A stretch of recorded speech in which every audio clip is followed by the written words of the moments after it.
Saya mengharamkan makan ikan, makan ayam, makan daging. Kelompok teman ke teman, ya, lalu kemudian mendakwahkan itu alirannya. Apakah ajaran yang kita ikuti sudah sesuai? Atau justru ada yang mengarah ke ajaran sesat?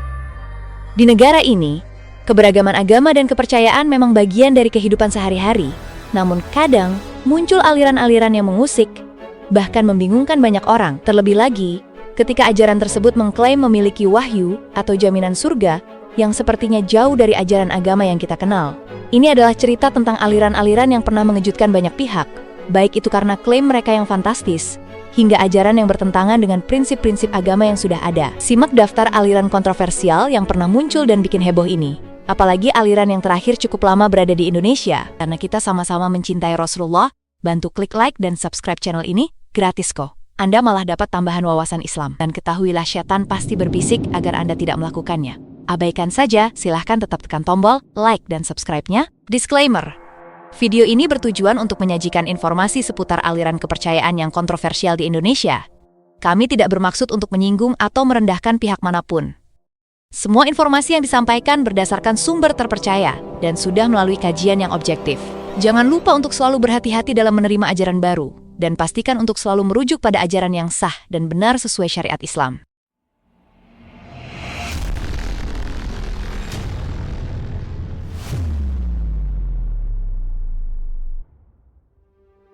Bismillahirrahmanirrahim. Salah satu fenomena yang baru-baru ini menghebohkan adalah keberadaan Yayasan Nur Mutiara Makrifatullah yang ada di Sulawesi Selatan. Ajaran yang dipimpin oleh Wayang Hadi Kusumo ini mengusung ide tentang bab kesucian. Yang mengejutkan, mereka melarang pengikutnya untuk menjalankan sholat 5 waktu, dan bahkan memakan daging, ikan, dan minum susu. Jelas hal tersebut bertentangan dengan ajaran yang sudah ada termasuk Islam sendiri. Walaupun pemimpin yayasan membantah tuduhan tersebut dan menegaskan bahwa alirannya legal, tapi banyak pihak termasuk MUI Sulsel yang menilai ajaran ini sesat. Namun, yang menjadi masalah adalah mengapa ajaran seperti ini bisa tersebar begitu saja. Tentu kita harus lebih kritis dalam melihatnya. Aliran ini dibawa oleh Bang Hadi, demikian sapaan untuk pemimpin aliran ini dibawa dari Malaysia. Meskipun Bang Hadi berdalih alirannya ini bukan sebuah agama dan hanya sebatas cara hidup dan berpikir sehat, tapi banyak yang mengatakan kalau aliran ini adalah salah satu sempalan dari aliran Syiah. Informasi terakhir, pemerintah dan Majelis Ulama Indonesia resmi mengeluarkan keputusan bahwa aliran ini benar telah dinyatakan sesat. Masih dari Pulau Sulawesi, muncul lagi aliran lain yang jauh lebih mengejutkan. Di kota Makassar, ada ajaran yang mengatasnamakan dirinya hakiki atau hakikinya hakiki. Pemimpin dan pengikut ajaran ini mengklaim bahwa mereka memiliki jaminan untuk masuk surga. Lebih parah lagi, mereka mengaku pernah bertemu Allah Tabaraka wa Ta'ala dan Nabi Muhammad SAW dalam tidur mereka. Hal yang lebih kontroversial adalah pemimpin ajaran ini yang dikenal dengan sebutan Karaeng, dengan percaya diri mengklaim bahwa haji bisa didapatkan hanya dengan mengikuti ajarannya tanpa perlu berangkat ke Mekah. Pernyataan tersebut jelas bertentangan dengan pemahaman mayoritas umat Islam, serta tentunya sangat meresahkan. Beruntung masyarakat setempat yang sadar akan penyebaran aliran ini, segera melaporkan kepada pihak kepolisian. Meskipun pihak kepolisian dan MUI segera bertindak, sayangnya pemimpin aliran ini lebih dahulu melarikan diri. Menurut kesaksian masyarakat sekitar, memang orang yang disebut Karaeng ini seringkali berpindah-pindah tempat dan terlihat seperti mengalami gangguan kejiwaan.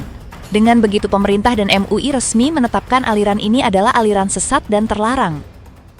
Tak hanya berhenti sampai di situ, fenomena-fenomena aliran kepercayaan ini semakin meluas dengan munculnya kelompok-kelompok lain yang memiliki klaim yang tak kalah kontroversial. Salah satunya adalah kerajaan ubur-ubur yang muncul di Serang, Jawa Barat. Aliran ini dipimpin oleh seorang perempuan yang mengaku sebagai jelmaan Nyai Roro Kidul, Dewi Laut Selatan yang legendaris. Aliran ini mengklaim bisa membuka kekayaan yang tersimpan di rekening internasional melalui zikir yang mereka lakukan sambil menari. Pengikutnya yang sebagian besar tak pernah terlihat sholat berjamaah di masjid, justru mengikuti ritus zikir yang sangat berbeda dari zikir umat Islam pada umumnya. Bahkan, mereka percaya bahwa Tuhan memiliki makam, dan Nabi Muhammad SAW sebenarnya seorang perempuan. Pengakuan ini semakin memperburuk citra ajaran ini di mata masyarakat. Selain itu, menurut pengakuan masyarakat sekitar yang tinggal berdekatan dengan kerajaan ubur-ubur ini, aliran tersebut seringkali terlihat melakukan ritual-ritual tertentu, terlebih ketika malam Jumat bisa hingga larut malam. Mendengar laporan tersebut, Pihak kepolisian yang berkoordinasi dengan MUI segera melakukan pengecekan dan tindakan.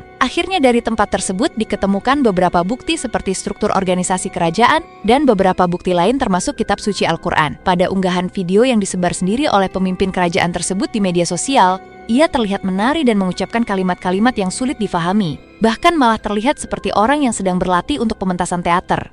Tak lama setelah penangkapan pemimpinnya, pihak kepolisian dan MUI menetapkan bahwa aliran ini adalah aliran sesat. Lanjut ke Banten, ada lagi padepokan yang bernama Hakeko Balakasuta. Aliran ini mengajarkan ritual mandi bersama tanpa pakaian, yang menurut mereka bisa membersihkan dosa dan menjamin kekayaan. Ajaran ini juga mengklaim bisa menyucikan diri. Padepokan ini sudah lama menjadi kontroversi, karena dianggap melanggar norma sosial setempat. Bahkan sempat dibakar oleh masyarakat yang tidak setuju dengan praktek yang mereka lakukan. Ironisnya, meskipun sudah dilarang, padepokan ini masih beroperasi dan memiliki pengikut yang jumlahnya cukup banyak, meskipun seringkali dioperasikan secara sembunyi-sembunyi. Menurut penuturan warga setempat, mereka terkadang setiap sore terlihat memasuki lahan perkebunan yang di dalamnya ada seperti kubangan air besar. Mereka lalu melakukan ritual mandi bersama, dan setelah itu mereka bergerak pindah menuju ke dalam hutan. Ketika aparat dan MUI bergerak untuk melihat kondisi di sana, ternyata benar saja apa yang dilaporkan masyarakat. Dan malah aliran ini sudah turun-temurun dipraktikkan. Tak lama, akhirnya pimpinan dan pengikut aliran ini diamankan ke kantor polisi terdekat, dan berujung pelarangan karena MUI menyatakan tegas kalau aliran ini sesat.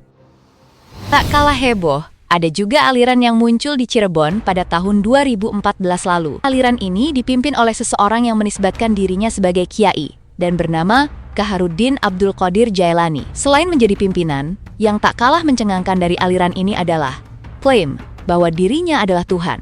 Karena pondok ini serba tertutup, terlebih kepada masyarakat sekitar, pimpinan pondok ini pun melarang warga sekitar untuk menggunakan masjid, meskipun untuk beribadah. Aliran yang berkedok sebagai pondok pesantren ini pun telah menyesatkan banyak orang, bahkan mendorong pengikutnya untuk melakukan tindakan yang melanggar norma agama dan kemanusiaan. Ada kabar bahwa pimpinan pondok pesantren ini kerap kali melakukan hubungan tak senonoh dengan santri perempuannya. Berapa kali pimpinan pondok pesantren ini dipanggil oleh MUI untuk dimintai keterangan dan klarifikasi, bahkan hingga diberikan peringatan tegas. Tapi seperti tak bergeming, pondok ini tetap saja beroperasi dengan berbagai penyimpangannya. Hingga akhirnya pihak aparat dan MUI menutup paksa pondok pesantren ini.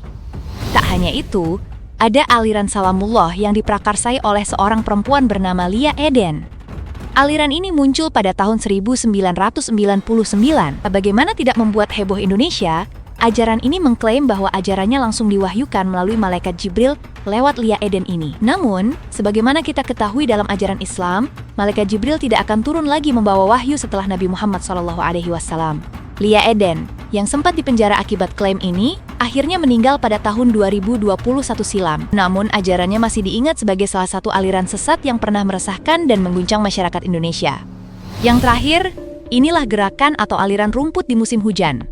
Meskipun telah dinyatakan sebagai aliran sesat dan dilarang oleh pemerintah, mereka tak menyerah begitu saja. Terbukti dengan beberapa kali bermetamorfosis dengan merubah nama, agar aliran atau ajaran ini tetap eksis di Indonesia. Terakhir, aliran ini bernama Gerakan Fajar Nusantara, atau disingkat dengan Gavatar. Gerakan atau aliran ini sangat jadi sorotan publik, terlebih ketika gerakan tersebut dikait-kaitkan dengan peristiwa hilangnya sejumlah orang di penjuru Indonesia. Berdasarkan pembahasan dalam Tim Pengawasan Aliran Kepercayaan dan Keagamaan dalam Masyarakat, PAKEM, di Kejaksaan Agung, diinformasikan bahwa awalnya gerakan ini bernama Al-Qiyadah Al-Islamiyah. Gerakan tersebut adalah sebuah aliran kepercayaan di Indonesia yang menggabungkan ajaran Al-Quran, Injil, dan sortiran dari agama Yahudi, serta ditambah wahyu yang diklaim turun kepada pimpinannya. Aliran ini didirikan dan dipimpin oleh Ahmad Mossadegh alias Abdussalam yang menyatakan dirinya Nabi atau Mesias. Menurut sumber dari Kejagung, wahyu yang diterima Mossadegh diklaim bukanlah berupa kitab, melainkan pemahaman yang benar dan aplikatif mengenai ayat-ayat dalam Al-Quran yang telah dikesampingkan sepanjang sejarah manusia. Pada tahun 2008 silam, Mossadegh terjerat hukum akibat tuduhan penistaan agama melalui gerakan yang berbasis di Pondok Pesantren Al-Zaitun. Pengadilan Negeri Jakarta Selatan memvonis Mossadegh selama 4 tahun penjara, dipotong masa tahanan. Sumber lainnya, Direktur Jenderal Politik dan Pemerintahan Umum Kemendagri Majen TNI Sudarmo menjelaskan, setelah ditahannya Mossadegh, Al-Qiyadah Al-Islamiyah dipegang tokoh bernama Mahful Muiz. Oleh Mahful ini, gerakan tersebut berubah nama menjadi Milah Abraham. Pada 2009, Mahful kembali mengubah nama gerakannya menjadi Gerakan Fajar Nusantara atau Gavatar, seperti yang dijelaskan di awal. Dan pada tahun 2012, dia mengajukan izin ormas ke Kesbangpol di Kemendagri, tetapi ditolak. Sebab hasil telusuran, dia hanya berganti nama saja dari ormas yang dilarang sebelumnya. Adapun beberapa faktor MUI hingga menyatakan gerakan ini sesat adalah tidak mewajibkan sholat 5 waktu, tidak wajib berpuasa pada bulan Ramadan, syahadat yang diucapkan berbeda dari Islam, dan mengafirkan kelompok di luar kelompok mereka. Belakangan, Gavatar tampil elegan di publik. Mereka kerap menggunakan acara-acara sosial untuk menjaring umat, antara lain dengan donor darah, sunatan massal, aksi bersih lingkungan, dan memberikan bantuan modal. Hal tersebut membuat eksistensinya diakui oleh masyarakat. Kini, Gavatar masih dipimpin oleh Mahful Muiz. Hingga pendataan terakhir, gerakan atau aliran ini tercatat sudah memiliki perwakilan di 34 daerah penjuru Indonesia, bahkan sudah menjangkau daerah terpencil. Bagaimanapun mereka mendapatkan persekusi dari masyarakat sekitar, mereka tetap masih mempertahankan keyakinan mereka, sekalipun sudah dijelaskan dan diberikan label sesat oleh MUI. Dari semua aliran ini, satu hal yang bisa kita pelajari adalah pentingnya kewaspadaan dalam memilih ajaran yang kita ikuti. Saat ada klaim yang bertentangan dengan ajaran agama yang kita kenal, kita perlu lebih kritis dan tidak langsung percaya tanpa klarifikasi. Kita harus menjaga agar ajaran yang kita ikuti tetap sejalan dengan norma agama dan masyarakat yang sehat.